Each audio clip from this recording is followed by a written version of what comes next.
with an unstoppable army and an empire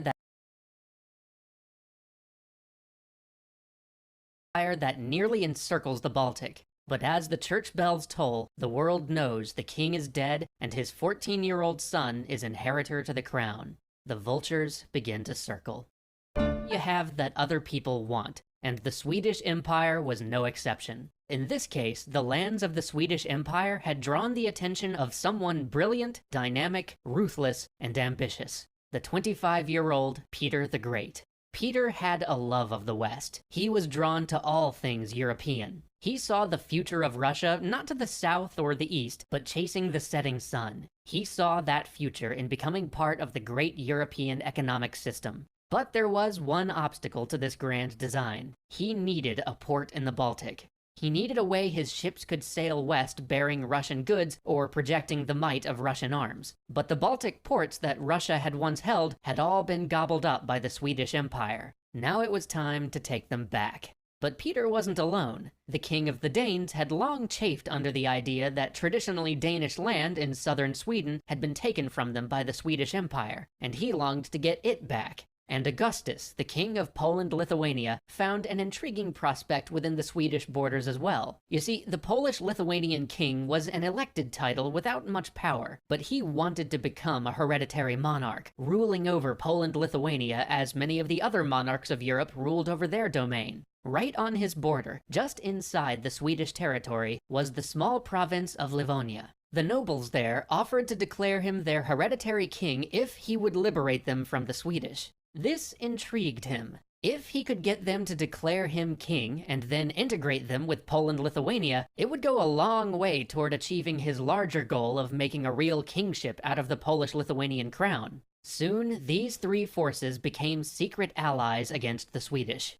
Things dragged on for a while as Peter continued to pretend to be a friend of Sweden, hoping to avoid a war with them until his current war with the Ottomans could be wrapped up. But at last, in 1700, his allies moved ahead, striking at the Swedes without warning, though in a piecemeal and ill-coordinated fashion. 14,000 Polish-Lithuanian troops marched across the border of Livonia first and laid siege to the capital. But the Swedes counterattacked. The Polish-Lithuanian troops were shattered. Their general lay dead. Soon, they were in full retreat back to the border.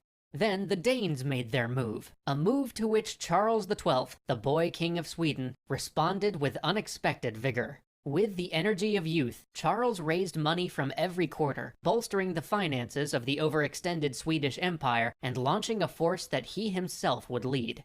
After daring naval maneuvers and a surprise landing, the stunned Danish forces capitulated and left the alliance against the Swedes entirely.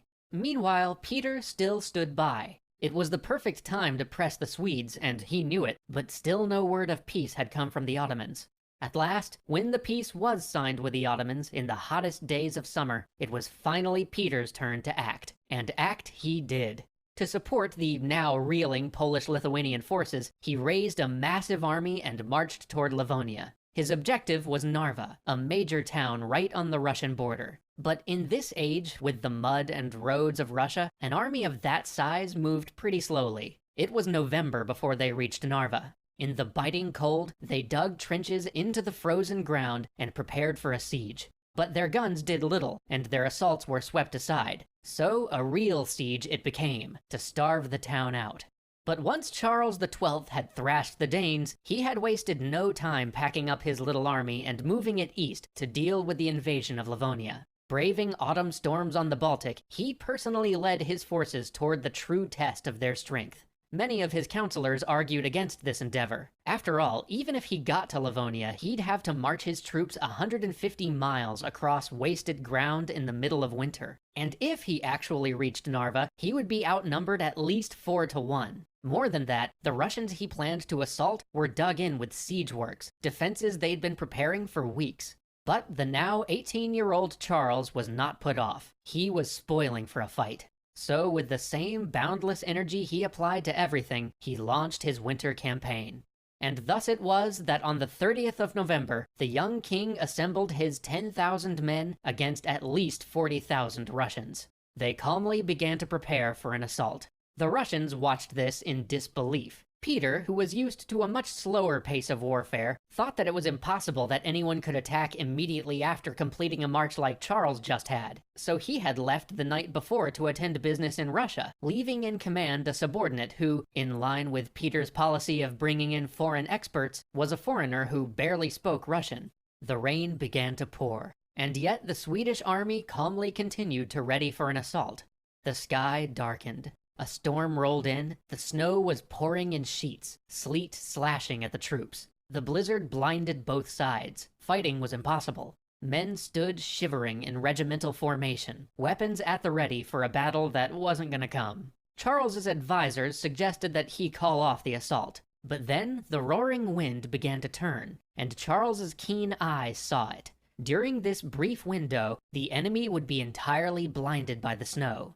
He ordered the advance. 2 columns hidden by a sea of white fell upon the Russian lines, which quickly began to break, shots flying high in the snow. Soon it was down to bayonet and saber in the Russian trenches. Most of the Russian troops were ill-trained levies and began to scatter before the Swedish veterans. The Swedes had pierced the enemy line, and the Russian troops began to melt away. Soon it was a complete rout. Panicked Russian soldiers chased by ragged and wraith-like Swedes, appearing like ghosts from out of the snow. The men stampeded over one of the only bridges across the Narva River. Under the weight of so many panicked souls, it collapsed. Timber and stone and Russian bodies tumbling into the water below. Thousands of Russians were trapped. It was an impossible victory, a crushing blow. But now Charles had another objective. The King of Poland-Lithuania had yet to personally suffer at his hand, and Charles was not a man to let what he considered to be a perfidious treachery go unpunished. So, though Peter greatly feared a Swedish advance into Russia, and began immediately patching together a second force for defense of the motherland, Charles did not pursue Peter's deeply wounded army. Instead, he wintered in Livonia, and prepared to bring the fight to the Polish-Lithuanian Commonwealth the following year.